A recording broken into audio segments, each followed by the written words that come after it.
Hello everyone, आज की video में हम देखेंगे 3 स्कीमा आर्किटेक्चर। क्या होता है स्कीमा आर्किटेक्चर? इसके अंदर हम देखेंगे कि 3 लेवल होते हैं। बेसिकली 3 लेवल कैसे क्या है? पहला एक्सटर्नल लेवल होता है, दूसरा कॉन्सेप्चुअल, तीसरा इंटरनल फिजिकल लेवल भी बोल देते हैं। अब इसके अंदर क्या क्या अंदर होते हैं? मान लो हम यूजर है, यूजर की व्यू से हम ये वाला यूज करते हैं, हम यहाँ से डाटा को देख रहे हैं। मान लो कि आप एक यूनिवर्सिटी में पढ़ते हो, स्टूडेंट हो, आप क्या हो? स्टूडेंट हो,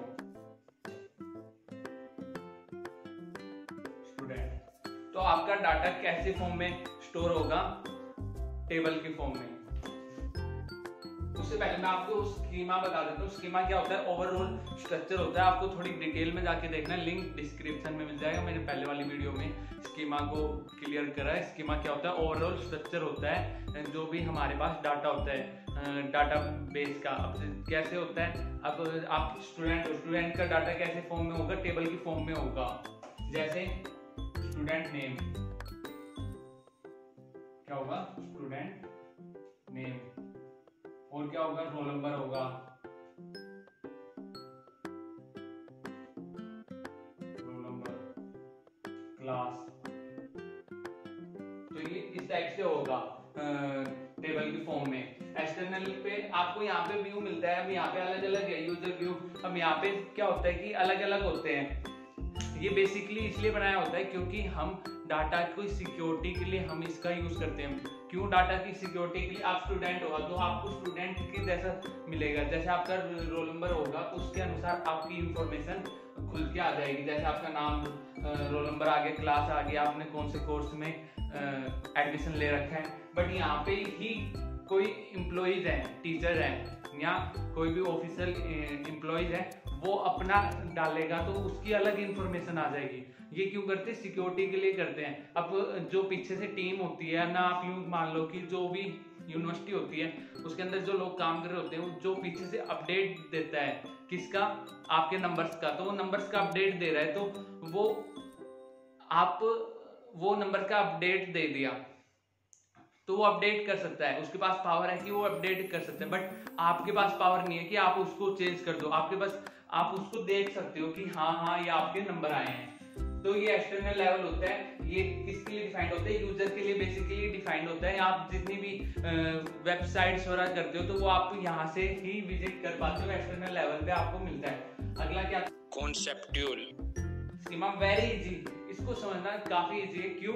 क्योंकि कॉन्सेप्ट होते हैं यहाँ पे। अब इसको रियल लाइफ एग्जांपल से समझते हैं। आपको कार बनानी है तो यूं तो नहीं है आप ले भाई बॉडी लिया गाड़ी की और टायर लिया और यूं वायर जोड़ने लगे, ऐसे तो नहीं होगा ना। पहले तो वो उसका ब्लूप्रिंट बनाओगे। तो ये यहाँ पे क्या होता है? ब्लूप्रिंट होता है। आप आगे जाके ER मॉडल पढ़ोगे। आपने ER मॉडल पढ़ा होगा, पहले नहीं पढ़ रखा तो आगे जाके आप ER मॉडल पढ़ोगे। उसके अंदर क्या होता है? रिलेशंस बताए होते हैं। अब जैसे हम बात कर लें रिलेशन डेटाबेस मैनेजमेंट सिस्टम की, तो इसके अंदर क्या होता है? रिलेशन दिए होते हैं एंटिटी और एट्रीब्यूट्स के बीच में। तो वैसे कॉन्सेप्चुअल में क्या होता है? आपको एक स्ट्रक्चर दिया होता है, रिप्रेजेंटेशन दी होती है डाटा की। यहाँ पे आपको टेबल्स की फॉर्म में डाटा मिलेगा।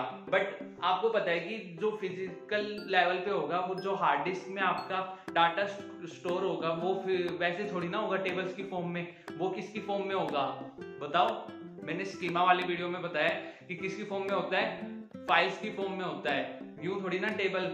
आपको यहाँ पे टेबल खुल के मिल जाएगी, बट यहाँ पे आपको टेबल दिखाई देगी। बट यहाँ पे एक्चुअल में जब डाटा स्टोर्ड होगा वो टेबल की फॉर्म में नहीं होगा, वो एक फाइल की फॉर्म में होगा। अब अगली बात कर लेते हैं इंटरनल स्कीमा। इंटरनल स्कीमा क्या होता है? फिजिकल लेवल भी बोल देते हैं। यहाँ पे फिजिकल लेवल क्यों बोल रहे हैं इसको? क्योंकि यहाँ पे रियल में जो डाटा होता है वो स्टोर होता है। बट यहाँ पे 2 टाइप से होता है। एक होता है डिस्ट्रीब्यूट डाटा स्टोर। डिस्ट्रीब्यूट मतलब अलग अलग जगह आपने डाटा स्टोर कर दिया। एक होता है कि सेंट्रलाइज, आपने सारा का सारा डाटा एक जगह स्टोर कर दिया। मान लो आपका ऑफिस दिल्ली में है या कहीं भी है, तो मान लेते हैं दिल्ली में है। तो दिल्ली में क्या होगा कि आपने सोचा कि आपका जो भी डाटा है, आपकी जो भी साइट वगैरह है, उसका डाटा हम एक जगह सेंट्रलाइज तरीके से हम स्टोर कर देते हैं। तो सारा एक जगह स्टोर कर दिया आपने आपके ऑफिस में, फाइल्स की फॉर्म में, हार्ड डिस्क में। बट आप सोचते हो नहीं यार ये तो नहीं, अपन है ना डिस्ट्रीब्यूट करके कर देते हैं। जो हमारी मुंबई वाली ब्रांच है उसमें भी कुछ डाटा स्टोर कर देते हैं, हमारी दिल्ली वाली में भी कर देते हैं, कोलकाता वाली में भी कर देते हैं कुछ, तो वो डिस्ट्रीब्यूट तरीके से आपने कर दिया। यहाँ पे क्या होता है, डीबीएमएस स्टोर्ड होता है, मतलब आपकी जो भी फाइल्स है, जो भी इंफॉर्मेशन है, डाटा, वो यहाँ पे ही स्टोर होगा। अब आपको यहाँ पे ये देखना कॉन्सेप्ट्यूल, आपकी डिजाइनर टीम होती है जो डिजाइन वगैरह तैयार करती है, और यहाँ पे इंटरनल स्कीमा में आपकी वो टीम होती है जो एडमिनिस्ट्रेशन होता है, जो आपका यहाँ से ही जो डायरेक्ट करता है कि हाँ मतलब ये डाटा यहाँ होगा, ये डाटा यहाँ होगा, इस डाटे को ऐसे स्टोर करेंगे, यहाँ पे वो टीम काम करती है। सो इट्स अबाउट 3 स्कीमा आर्किटेक्चर। ये आपको डायग्राम बना के आना है, आपके थ्योरेटिकल पेपर्स में आए, ये थ्योरेटिकल मॉडल है, बट थ्योरेटिकल भी यही प्रैक्टिकल में कन्वर्ट होता है। तो ये थ्योरेटिकल आपका है, आपके थ्योरी के एग्जाम में आएंगे, आप डायग्राम बना लो। उसके बाद आपको मैं यहाँ पे अभी लिख के दे देता हूँ कि आप कैसे क्या लिख के आना है इससे रिलेटेड, वो आपको और ज्यादा अंडरस्टैंडिंग कर देगा इसके बारे में। इसके अंदर क्या है, इसके अंदर क्या है आप देख सकते हो, इसके अंदर आप क्या लिख के आओगे ऊपर, main approach of DBMS is provide the user with the abstract view of DB. क्या होता है मेन अप्रोच, क्या है इसकी डीबीएमएस की, कि ये प्रोवाइड कर रहा है कि यूजर को कि वो एब्स्ट्रैक्ट कर सकता है व्यू ऑफ डाटाबेस का, वो देख सकता है डाटाबेस को व्यू कर सकता है। It change the structure of DB without changing the application. क्या मतलब हो गया, आप चेंज कर सकते हो स्ट्रक्चर को विदाउट चेंजिंग द एप्लीकेशन। आप यहाँ पे स्ट्रक्चर को चेंज कर सकते हो without the change of application. आप एप्लीकेशन को चेंज करे बिना आप यहाँ पे अपना जो स्ट्रक्चर होता है कॉन्सेप्ट्यूल वाले में आप चेंज कर सकते हो। Each user can access the data according to his or her requirement. हर बंदा अपने अनुसार डाटा ले सकता है। जैसे आपकी यूनिवर्सिटी है, उसके अंदर वो जॉब भी अब निकालती होगी, तो क्या होता है कोई बंदा है उसको जॉब चाहिए, वो आपकी यूनिवर्सिटी की वेबसाइट पे जाएगा और देखेगा भाई मेरे को जॉब चाहिए, तो वो जॉब उसमें जाके चेक कर लेगा।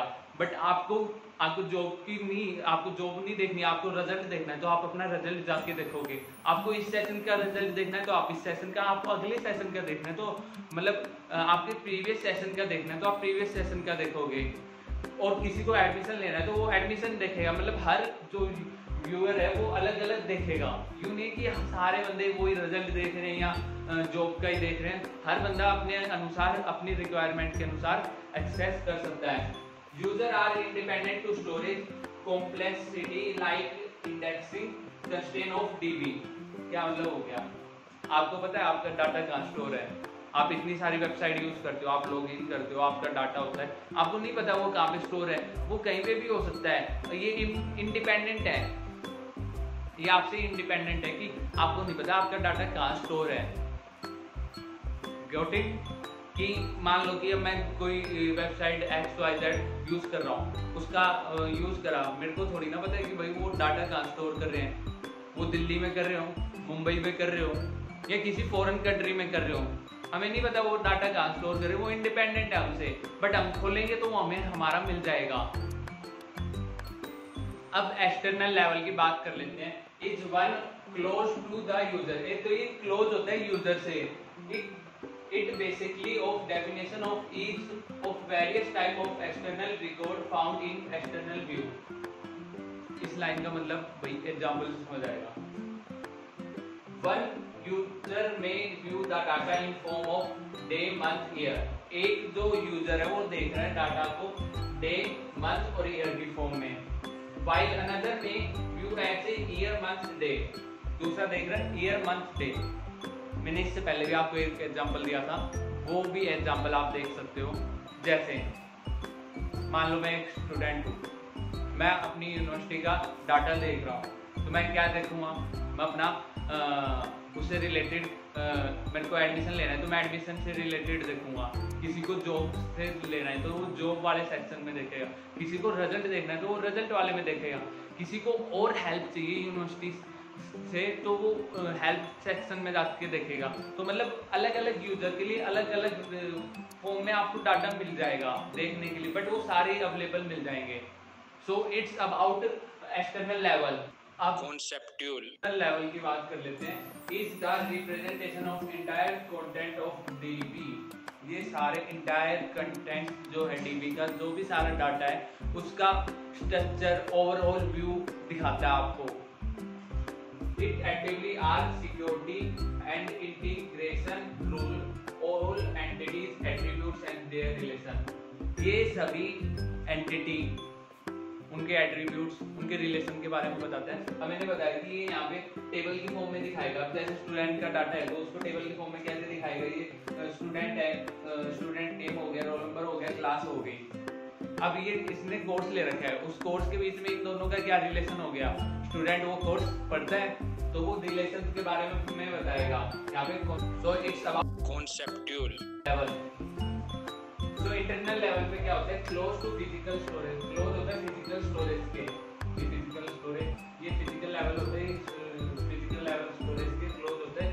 स्टोरेज स्पेस एलोकेशन और डाटा, एलोकेट कर रहे डाटा को, स्टोरेज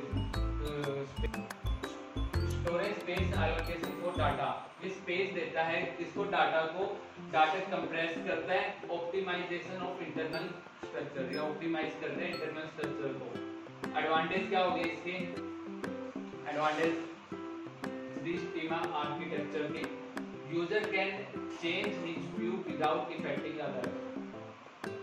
एग्जांपल दे चुका हूं मैं, सिंपल सी बात है। आप एक स्टूडेंट हो, आप रिजल्ट देख रहे हो तो आप रिजल्ट भी देख सकते हो। आपको एडमिशन से रिलेटेड कुछ देखना है आपकी यूनिवर्सिटी की साइड पे, आप वो भी देख सकते हो। बट दूसरा बंदा कोई और देख रहा है तो उसको कोई इफेक्ट नहीं पड़ेगा। User is able to change the concept, user is able to change the conceptual, structure of DB without affecting the user. जो उसका कॉन्सेप्चुअल स्ट्रक्चर है वो चेंज कर सकता है without affecting others user. Done. So it's all about 3 schema architecture.